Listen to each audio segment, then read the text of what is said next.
মাকে সবসময় মাছের মধ্যে খেতে দেখতাম লেজের পিসটা। সে বলতো ওইটা তার প্রিয়। ভাবতাম লেজে এত কাটা, তা কেমন করেই কারো প্রিয় হতে পারে।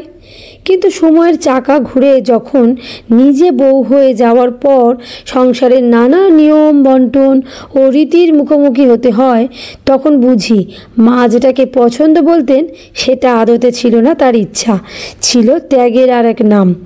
এক নববধূ যখন যৌথ পরিবারে ঢোকে তখন তার জন্য সব কিছুই নতুন। নতুন পরিবেশ, নতুন মুখ আর নতুন নিয়ম।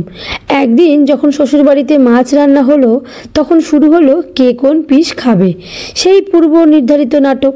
শ্বশুর খাবে মাথা, ননদরা পেটি, স্বামী ও দেবরেরা ঘাড় বা পেটের ভালো অংশ, আর বাকি থাকে সেই লেজ আর কাঁটাভর্তি অংশ, যা শেষমেশ নববধূ আর শাশুড়ির ভাগ্যে জোটে। নতুন বউ ভদ্রতা করে বলে, না আমি লেজ খেতে পারি, আর সেখানেই শুরু হয় ভুল বোঝাবুঝির চিরকালীন এক পর্ব। পরদিন থেকেই শুরু হয় প্রচার, বউ তো লেজ পছন্দ করে। কেউ জানতে চায় না সেটা সত্যি কি না, কেউ বুঝতেও চায় না সেটা আদতে ভদ্রতা না বাধ্যতা। ঠিক যেমনটা হয় হাজারো মায়ের ক্ষেত্রেও। আমাদের মায়েরা যে কখনো জিজ্ঞাসা করেনি আমার পছন্দ কী, তারা শুধু বন্টনের শেষে যা পড়ে থাকে তাই মেনে নিয়েছে, সেটাকেই ভালোবেসে নিয়েছে, অথবা ভালোবাসার ওই ছদ্মবেশে সেই কষ্টটাকে গিলে নিয়েছে। আমাদের হয়তো বোঝার বয়স হয়নি তখন, কিন্তু মাই তো সেই মানুষ যে নিজের চাহিদাকে চুপচাপ কোনায় সরিয়ে রেখে আমাদের খুশিতে হাসাতেন। মায়ের লেজ, মুরগির গলা, পা, পোড়া ভাত, পোড়াটা ডাল, সব কিছুই ছিল মায়ের পছন্দ। এই সমাজে নারীরা অনেক সময় এমন এক মনস্তাত্ত্বিক ত্যাগের মধ্যে দিয়ে যায় যা বাইরে থেকে দেখলে পছন্দ মনে হয়, কিন্তু ভেতরে থাকে আত্মত্যাগ, নিঃশব্দ অভিমান আর তুচ্ছ হয়ে থাকার অসহায়তা। মেয়েরা এভাবেই স্যাক্রিফাইস করে দিনের পর দিন, গোপনে, নীরবে, আত্মসম্মানের আড়ালে। আমরা অনেকেই বুঝি না আমাদের স্বার্থের আড়ালে কেমন করে কোনো এক মা বা স্ত্রী নিজের চাহিদা বিসর্জন দিয়ে দেয়।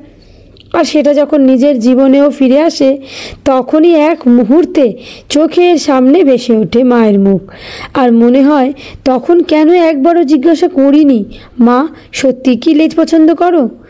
আজ অনেক মায়ের পাতে পড়ে থাকে সেই লেজের টুকরো, শুধু ভালোবাসা দিয়ে সাজানো এক চিরন্তন ত্যাগের প্রতীক হয়ে রয়ে গেল। প্রশ্ন একটাই, আমরা কি কখনো জানতে চাইব কি পছন্দ ছিল তাদের?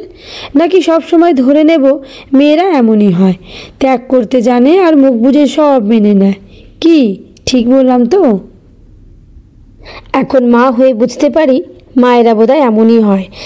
সন্তানের মুখের দিকে চেয়ে তাদের সমস্ত ইচ্ছা, সমস্ত কিছু আবদার মুখ পেতে বুক দিয়ে আগলে রাখে এবং সেগুলোকে যতটা পারবে তারা ফুলফিল করার চেষ্টা করে, এবং নিজের অজান্তেই কখন যে তাদের পছন্দগুলো বদলে গিয়ে তাদের সন্তানের পছন্দগুলোকেই নিজের পছন্দ বা তাদের স্বামীর পছন্দ এবং শ্বশুরবাড়ির সবার পছন্দটাকেই নিজের পছন্দ বলে সেইভাবেই সব কিছু সংসারে গুছিয়ে তৈরি করা, এটারই নাম হয়তো মা।